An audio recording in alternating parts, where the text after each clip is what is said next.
और चलिए आपको सीधे लेकर चलते हैं आजादी के अमृत महोत्सव में। इस वक्त प्रधानमंत्री मोदी बोल रहे हैं, सुनते हैं। श्री विजय रूपाणी जी, केंद्रीय मंत्रिपरिषद के मेरे सहयोगी श्री प्रहलाद पटेल जी, लोकसभा में मेरे साथी सांसद श्री CR पाटिल जी, अहमदाबाद के नवनिर्वाचित मेयर श्रीमान किरीट भाई, साबरमती ट्रस्ट के ट्रस्टी श्री कार्तिकेय साराभाई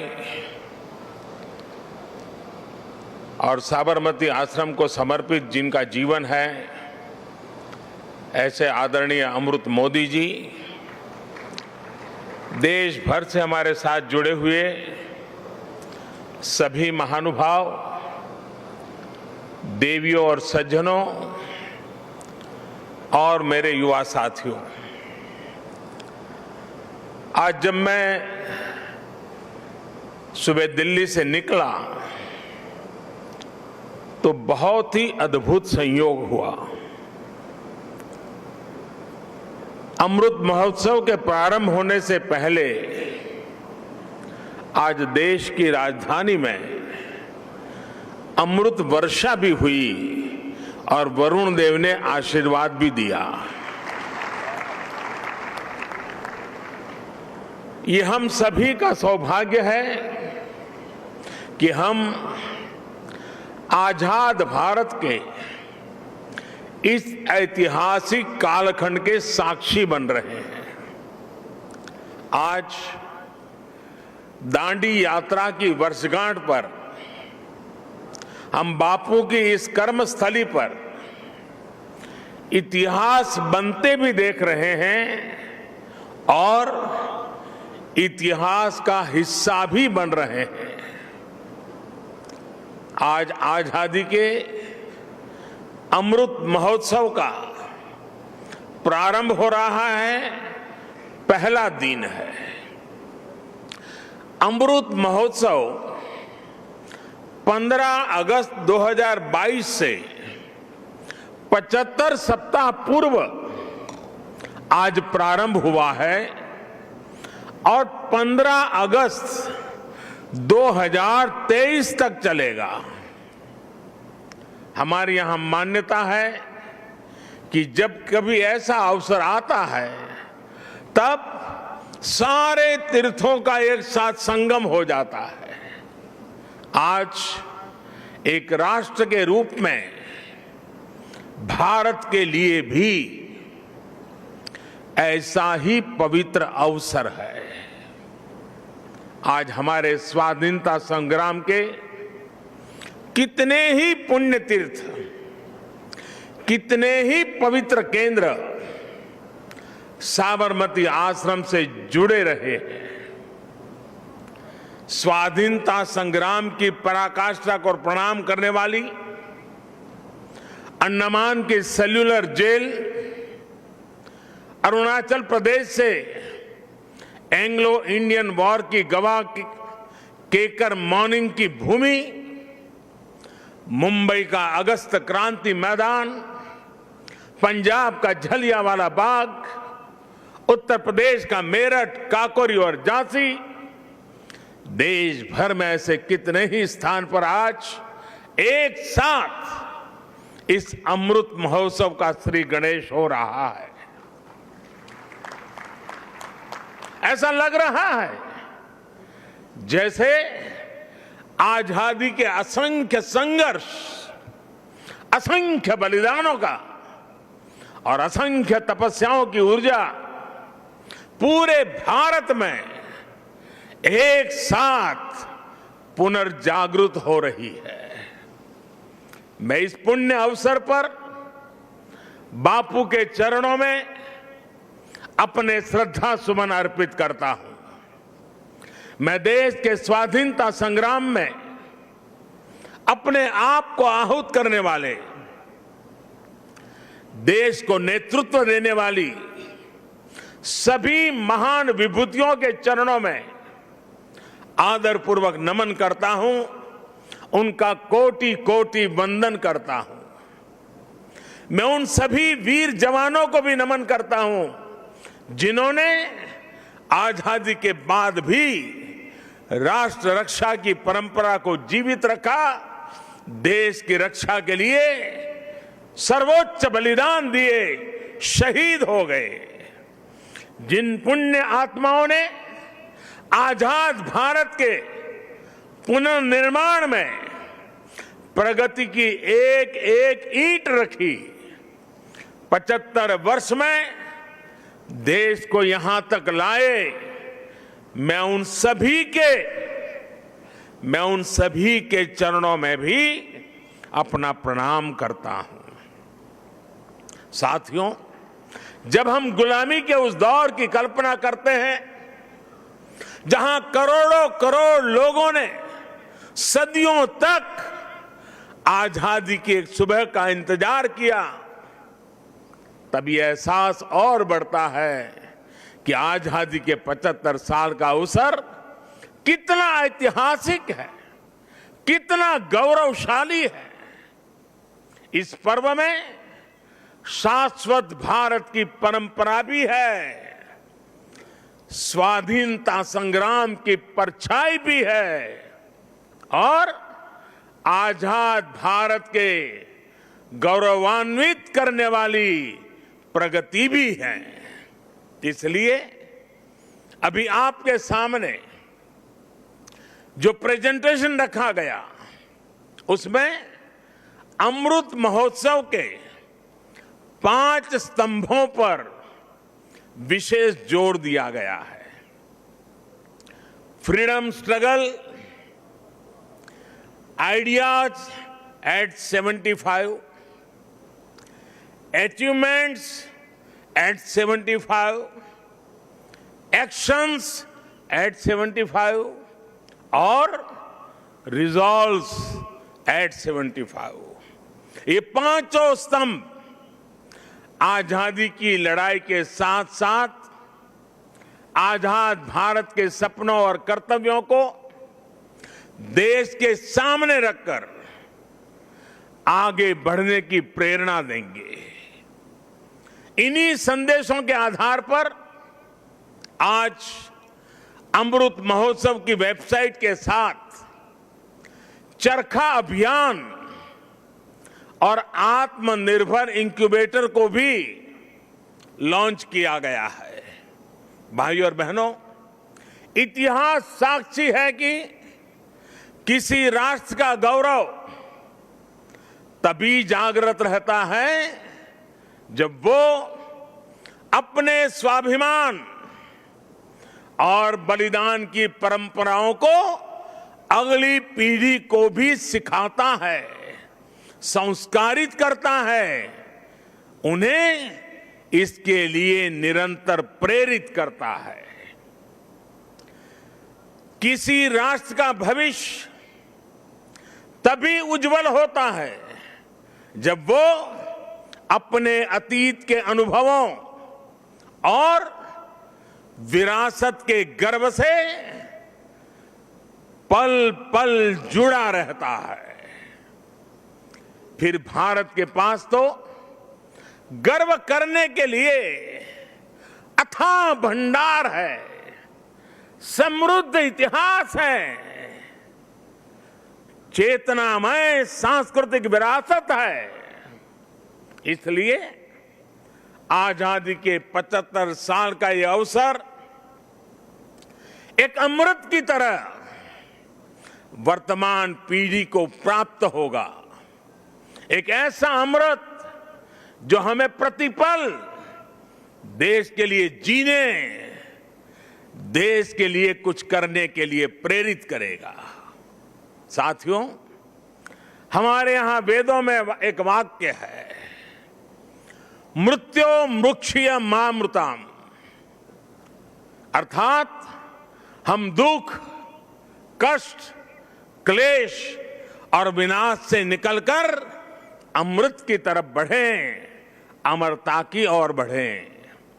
यही संकल्प आजादी के इस अमृत महोत्सव का भी है। आजादी का अमृत महोत्सव यानी आजादी की ऊर्जा का अमृत। आजादी का अमृत महोत्सव यानी स्वाधीनता सेनानियों से प्रेरणाओं का अमृत।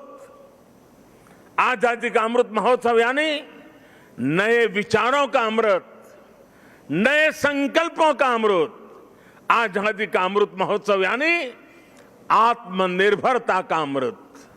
और इसलिए ये महोत्सव राष्ट्र के जागरण का महोत्सव है। ये महोत्सव सुराज्य के सपने को पूरा करने का महोत्सव है। ये महोत्सव वैश्विक शांति का, विकास का महोत्सव है। साथियों, अमृत महोत्सव का शुभारंभ दांडी यात्रा के दिन हो रहा है। उस ऐतिहासिक क्षण को पुनर्जीवित करने के लिए एक यात्रा भी अभी शुरू होने जा रही है। यह अद्भुत संयोग है कि दांडी यात्रा का प्रभाव और संदेश भी वैसा ही है जो आज देश अमृत महोत्सव के माध्यम से लेकर आगे बढ़ रहा है। गांधी जी की इस एक यात्रा ने आजादी के संघर्ष को एक नई प्रेरणा के साथ जन जन से जोड़ दिया था। इस एक यात्रा ने अपनी आजादी को लेकर भारत के नजरिए को पूरी दुनिया तक पहुंचा दिया था। ऐसा ऐतिहासिक और ऐसा इसलिए क्योंकि बापू की दांडी यात्रा में आजादी के आग्रह के साथ साथ भारत के स्वभाव और भारत के संस्कारों का भी समावेश था। हमारे यहां नमक को कभी उसकी कीमत से नहीं आंका गया। हमारे यहां नमक का मतलब है ईमानदारी। हमारे यहां नमक का मतलब है विश्वास। हमारे यहां नमक का मतलब है वफादारी। हम आज भी कहते हैं कि हमने देश का नमक खाया है। ऐसा इसलिए नहीं क्योंकि नमक कोई बहुत कीमती चीज है। ऐसा इसलिए क्योंकि नमक हमारे यहां श्रम और समानता का प्रतीक है। उस दौर में नमक भारत की आत्मनिर्भरता का एक प्रतीक था। अंग्रेजों ने भारत के मूल्यों के साथ साथ इस आत्मनिर्भरता पर भी चोट की। भारत के लोगों को इंग्लैंड से आने वाले नमक पर निर्भर हो जाना पड़े। गांधी जी ने देश के उस पुराने दर्द को समझा, जन जन से जुड़ी उस नब्ज को पकड़ा और देखते ही देखते ये आंदोलन हर एक भारतीय का आंदोलन बन गया, हर एक भारतीय का संकल्प बन गया। साथियों, इसी तरह आजादी की लड़ाई में अलग अलग संग्रामों, अलग अलग घटनाओं की भी अपनी प्रेरणाएं हैं, अपने संदेश हैं, जिन्हें आज का भारत आत्मसात कर आगे बढ़ सकता है। 1857 का स्वातंत्र संग्राम, महात्मा गांधी का विदेश से लौटना, देश को सत्याग्रह की ताकत फिर याद दिलाना, लोकमान्य तिलक का पूर्ण स्वराज का आह्वान, नेताजी सुभाष चंद्र बोस के नेतृत्व में आजाद हिंद फौज का दिल्ली मार्च, दिल्ली चलो, ये नारा आज भी हिंदुस्तान भूल नहीं सकता है। 1942 का अविस्मरणीय आंदोलन, अंग्रेजों भारत छोड़ो का वो उद्घोष, ऐसे कितने ही अनगिनत पड़ाव जिनसे हम प्रेरणा लेते हैं, ऊर्जा लेते हैं। ऐसे कितने ही हुतात्मा सेनानी हैं जिनके प्रति देश हर रोज अपनी कृतज्ञता व्यक्त करता है। 1857 की क्रांति के मंगल पांडे, तात्या टोपे जैसे वीर हों, अंग्रेजों की फौज के सामने निर्भीक गर्जना करने वाली रानी लक्ष्मीबाई हो, कित्तूर की रानी चेन्नम्मा हो, रानी गाइडिनल्यू हो, चंद्रशेखर आजाद, रामप्रसाद बिस्मिल, भगत सिंह, सुखदेव, राजगुरु, अतफाउल्लाह खां, गुरुराम सिंह, टिटू जी, पोल रामास्वामी जैसे वीर हो, या फिर पंडित नेहरू, सरदार पटेल, बाबा साहब आंबेडकर, सुभाष चंद्र बोस, मौलाना आजाद, खान अब्दुल गफार खान, वीर सावरकर जैसे अनगिनत जननायक, ये सभी महान व्यक्तित्व आजादी के आंदोलन के पथदर्शक रहे हैं। आज इन्हीं के सपनों को भारत बनाने के लिए, उनके सपनों का भारत बनाने के लिए हम सामूहिक संकल्प ले रहे हैं, इनसे प्रेरणा ले रहे हैं। साथियों, हमारे स्वाधीनता संग्राम में ऐसे भी कितने आंदोलन हैं, कितने ही संघर्ष हैं जो देश के सामने उस रूप में नहीं आए जैसे आने चाहिए थे। ये एक एक संग्राम, संघर्ष अपने आप में भारत की असत्य के खिलाफ सत्य की सशक्त घोषणाएं हैं। ये एक एक संग्राम भारत के स्वाधीन स्वभाव के सबूत है। ये संग्राम इस बात का भी साक्षात प्रमाण है कि अन्याय, शोषण और हिंसा के खिलाफ भारत की जो चेतना राम के युग में थी, महाभारत के कुरुक्षेत्र में थी, हल्दी घाटी की रणभूमि में थी, शिवाजी के उद्घोष में थी, वही शाश्वत चेतना, वही अदम्य शौर्य भारत के हर क्षेत्र, हर वर्ग और हर समाज ने आजादी की लड़ाई में अपने भीतर प्रज्वलित करके रखा था। जननी जन्मभूमिश्च स्वर्गादपि करियसी, ये मंत्र आज भी हमें प्रेरणा देता है।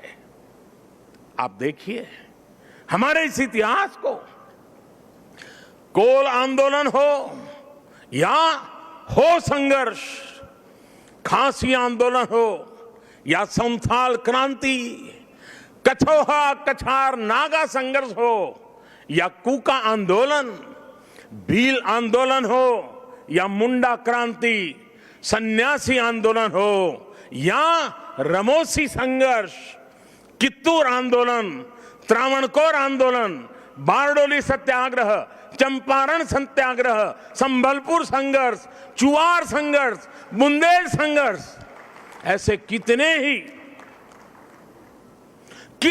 ही संघर्ष और आंदोलनों ने देश के हर भूभाग को, हर कालखंड में आजादी की ज्योति से प्रज्वलित रखा।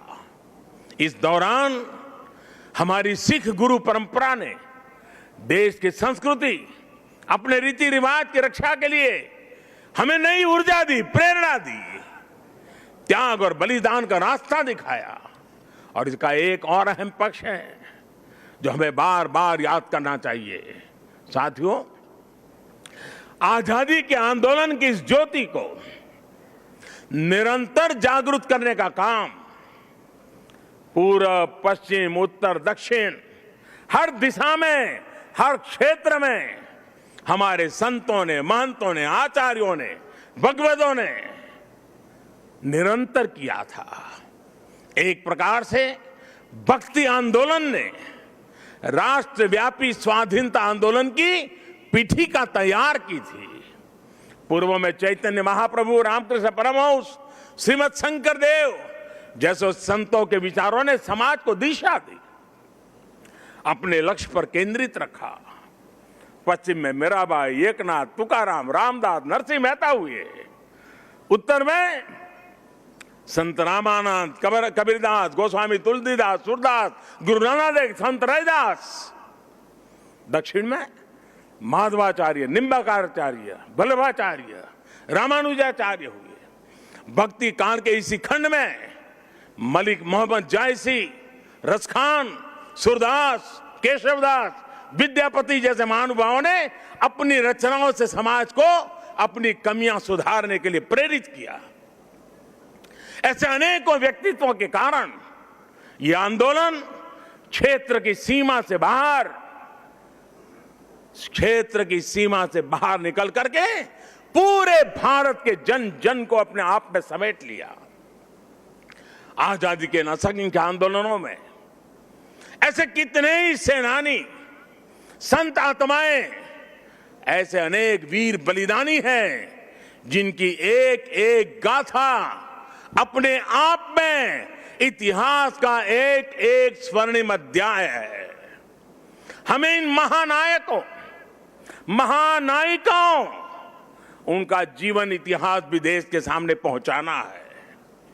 इन लोगों की जीवन गाथाएं, उनके जीवन का संघर्ष, हमारे स्वतंत्रता आंदोलन के उतार चढ़ाव, कभी सफलता कभी असफलता, हमारी आज की पीढ़ी को जीवन का हर पाठ सिखाएगी। एकजुटता क्या होती है, लक्ष्य को पाने की जिद क्या होती है, जीवन का हर रंग वो और बेहतर तरीके से समझेंगे। भाई और बहनों, आपको याद होगा इसी भूमि के वीर सपूत श्यामजी कृष्ण वर्मा अंग्रेजों की धरती पर रहकर उनकी नाक के नीचे जीवन की आखिरी सांस तक आजादी के लिए संघर्ष करते रहे, लेकिन उनकी अस्थियां 7 दशकों तक इंतजार करती रही कि कब उन्हें भारत माता की गोद नसीब होगी। आखिरकार 2003 में विदेश से श्यामजी कृष्ण वर्मा की अस्थियां मैं अपने कंधे पर उठा करके ले आया था। ऐसे कितने ही सेनानी हैं, देश पर अपना सब कुछ समर्पित कर देने वाले लोग हैं। देश के कोने कोने से कितने ही दलित, आदिवासी, महिलाएं और युवा हैं जिन्होंने असंख्य तप और त्याग किए। याद करिए तमिलनाडु के 32 वर्षीय नौजवान कोडिकात कुमरन, उनको याद कीजिए। अंग्रेजों ने उस नौजवान को सिर में गोली मार दी, लेकिन उन्होंने मरते हुए भी देश के झंडे को जमीन में नहीं गिरने दिया। तमिलनाडु में उनके नाम से ही कोडिकात शब्द जुड़ गया, जिसका अर्थ है झंडे को बचाने वाला। तमिलनाडु की ही वेलु नाचियार वो पहली महारानी थी जिन्होंने अंग्रेजी हुकूमत के खिलाफ लड़ाई लड़ी थी। इसी तरह हमारे देश के आदिवासी समाज ने अपनी वीरता और पराक्रम से लगातार विदेशी हुकूमत को घुटनों पर लाने का काम किया। झारखंड में भगवान बिरसा मुंडा, उन्होंने अंग्रेजों को चुनौती दी थी। तो मुर्मू भाइयों ने संथाल आंदोलन का नेतृत्व किया था। ओडिशा के चक्रा बिसोई ने लड़ाई छेड़ी तो लक्ष्मण नायक ने गांधीवादी तरीकों से चेतना फैलाई। आंध्र प्रदेश में मन्यम बिरुडी यानी जंगलों के हीरो अल्लूरी सीराराम राजू ने रंपा आंदोलन का बिगल फूका था। पासलथा खुंगचेरा ने मिजोरम की पहाड़ियों में अंग्रेजों से लोहा लिया था। ऐसे ही गोमधर, कंवर, लसित बोरफुकन और सीरत सिंह जैसे असम और पूर्वोत्तर के अनेकों स्वाधीनता सेनानी थे जिन्होंने देश की आजादी में योगदान दिया है। यहां गुजरात में बड़ौदा के पास जांबुगाड़ा जाने के रास्ते पर हमारे नायका कौम के आदिवासियों को बलिदान कैसे भूल सकते हैं। मानगढ़ में गोविंद गुरु के नेतृत्व में सैकड़ों आदिवासियों का नरसंहार हुआ। उन्होंने लड़ाई लड़ी। देश इनके बलिदान को हमेशा याद रखेगा। साथियों, मां भारती के ऐसे ही वीर सपूतों का इतिहास देश के कोने कोने में, गांव गांव में है। देश इतिहास के इस गौरव को सहेजने के लिए पिछले 6 सालों से सजग प्रयास कर रहा है। हर राज्य, हर क्षेत्र में इस दिशा में प्रयास किया जा रहा है। दांडी यात्रा से जुड़े स्थल का पुनरुद्धार देश ने 2 साल पहले ही पूरा किया था। मुझे खुद इस अवसर पर दांडी जाने का सौभाग्य मिला था। अंडमान में जहां नेताजी सुभाष बोस ने देश की पहली आजाद सरकार बनाकर तिरंगा फहराया था, देश ने उस विस्मृत इतिहास को भी भव्य आकार दिया है। अंडमान निकोबार के द्वीपों को स्वतंत्रता संग्राम के नामों पर रखा गया है। आजाद हिंद सरकार के 75 साल पूरे होने पर लाल किले पर भी आयोजन किया गया, तिरंगा फहराया गया और नेताजी सुभाष बाबू को श्रद्धांजलि दी गई। गुजरात में सरदार वल्लभ भाई पटेल की विश्व की सबसे ऊंची प्रतिमा उनके अमर गौरव को पूरी दुनिया तक पहुंचा रही है। जलियांवाला बाग में स्मारक हो या फिर पाइका आंदोलन की स्मृति में स्मारक, सभी पर काम हुआ। बाबा साहब आंबेडकर से जुड़े जो 7 दशकों से भूले बिसरे पड़े थे, उनका भी विकास देश ने पंचतीर्थ के रूप में किया है। इन सब के साथ ही देश ने आदिवासी स्वाधीनता सेनानियों के इतिहास को देश तक पहुंचाने के लिए, आने वाली पीढ़ियों के लिए पहुंचाने के लिए हमारे आदिवासियों के संघर्ष की कथाओं को जोड़ता हुआ देश में म्यूजियम बनाने का एक प्रयास शुरू किया है। साथियों, आजादी के आंदोलन के इतिहास की तरह ही आजादी के बाद के 75 वर्ष की यात्रा सामान्य भारतीयों के परिश्रम, इनोवेशन, उद्यमशीलता का प्रतिबिंब है। हम भारतीय चाहे देश में रहे हो या फिर विदेशों में, हमने अपनी मेहनत से खुद को साबित किया है। हमें गर्व है हमारे संविधान पर, हमें गर्व है हमारी लोकतांत्रिक परंपराओं पर। लोकतंत्र की जननी भारत आज भी लोकतंत्र को मजबूती देते हुए आगे बढ़ रहा है। ज्ञान विज्ञान से समृद्ध भारत आज मंगल से लेकर चंद्रमा तक अपनी छाप छोड़ रहा है। आज भारत की सेना का सामर्थ्य अपार है, तो आर्थिक रूप से भी हम तेजी से आगे बढ़ रहे हैं। आज भारत का स्टार्टअप इकोसिस्टम दुनिया में आकर्षण का केंद्र बना है, चर्चा का विषय है। आज दुनिया के हर मंच पर भारत की क्षमता और भारत की प्रतिभा की गुंज है। आज भारत अभाव के अंधकार से बाहर निकलकर 130 करोड़ से अधिक आकांक्षाओं की पूर्ति के लिए आगे बढ़ रहा है। साथियों, ये भी हम सभी का सौभाग्य है। आजाद भारत के 75 साल और नेताजी सुभाष चंद्र बोस की जन्म जयंती के 125 वर्ष हम साथ साथ मना रहे हैं। ये संगम सिर्फ तिथियों का ही नहीं, बल्कि अतीत और भविष्य के भारत के विजन का भी अद्भुत मेल है।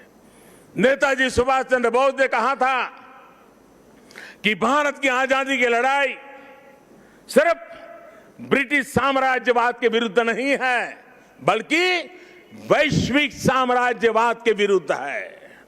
नेताजी ने भारत की आजादी को पूरी मानवता के लिए जरूरी बताया था। समय के साथ नेताजी की यह बात सही सिद्ध हुई। भारत आजाद हुआ तो दुनिया में दूसरे देशों में भी स्वतंत्रता की आवाजें बुलंद हुई और बहुत ही कम समय में साम्राज्यवाद का दायरा सिमट गया। और साथियों, आज भी भारत की उपलब्धियां आज सिर्फ हमारी अपनी नहीं है, बल्कि ये पूरी दुनिया को रोशनी दिखाने वाली है, पूरी मानवता को उम्मीद जगाने वाली है। भारत की आत्मनिर्भरता से ओतप्रोत हमारी विकास यात्रा पूरी दुनिया की विकास यात्रा को गति देने वाली है। कोरोना काल में यह हमारे सामने प्रत्यक्ष सिद्ध भी हो रहा है। मानवता को महामारी के संकट से बाहर निकालने में, वैक्सीन निर्माण में भारत की आत्मनिर्भरता का आज पूरी दुनिया को लाभ मिल रहा है। आज भारत के पास वैक्सीन का सामर्थ्य है, तो वसुधैव कुटुंबकम के भाव से हम सबके दुख दूर करने में काम आ रहे हैं। हमने दुख किसी को नहीं दिया। लेकिन दूसरों का दुख कम करने में खुद को खपा रहे हैं। यही भारत का आदर्श है, यही भारत का शाश्वत दर्शन है, यही आत्मनिर्भर भारत का भी तत्व ज्ञान है। आज दुनिया के देश भारत का धन्यवाद कर रहे हैं, भारत में भरोसा कर रहे हैं। यही नए भारत के सूर्योदय की पहली छटा है, यही हमारे भव्य भविष्य की पहली आभा है। साथियों, गीता में